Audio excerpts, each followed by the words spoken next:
Hello everyone, welcome back to Skillweb. In this tutorial, I'm going to show you how to charts in Tumblr. So let's have a look now.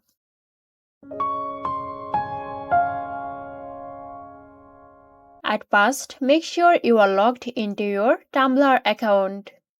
Once logged in, look for the charts bar at the top of your dashboard. At the right corner, you will see the charts option. Click on it to open it and type in your charts query.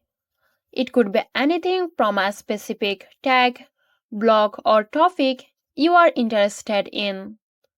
As you type, Tumblr will start suggesting relevant results. Hit enter or click on one of the suggested results to see a list of related posts. So that's it. Hope you found this video helpful.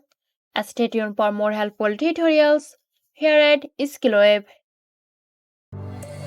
This video is sponsored by Xirosoft. Xirosoft offers graphic design, UI UX design, digital marketing and web development. Elevate your brand with Xirosoft today. For more details, check the description box.